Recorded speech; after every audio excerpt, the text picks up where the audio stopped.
Imagine, if you will, a game where death were not the end of a character, but simply the beginning. I've talked quite a bit before about the world of darkness, particularly through the lens of Changeling the Dreaming, of which the game I'm about to talk about is pretty much the antithesis of. Wraith the Oblivion, one of the classic World of Darkness games, and the only to be played almost entirely in its own world rather than in ours. But I'm not here to tell you about Wraith, no.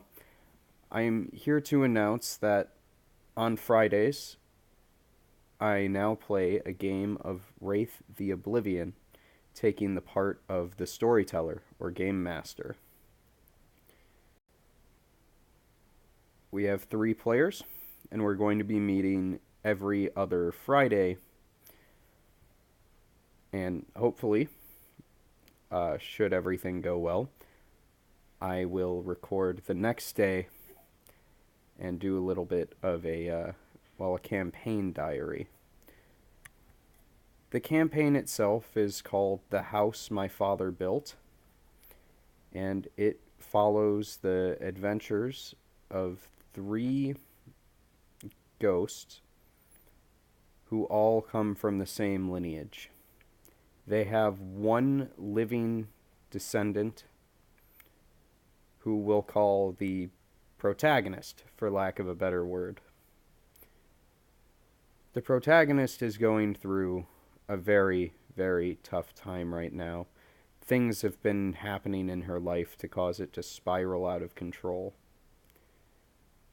Sadly, it looks like the only thing that can help her at this point are these ghosts.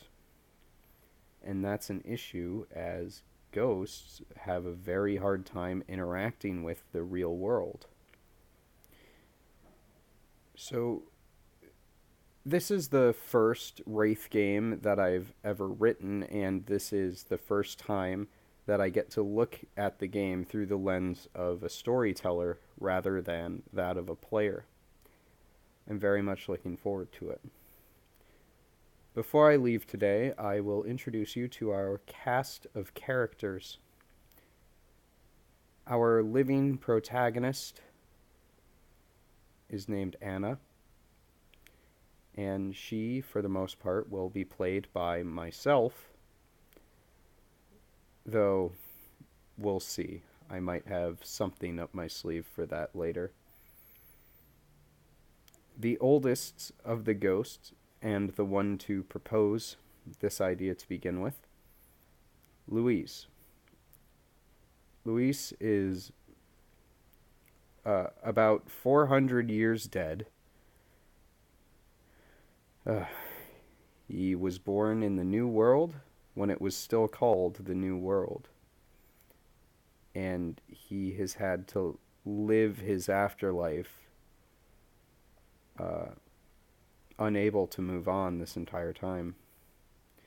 Then you have Lupe, who is the grandmother of our living protagonist. And she is a very caring individual. In fact, almost all of her character traits and flaws tie into being a martyr, having to protect and care for everyone else. And then we have our last player character, Jack,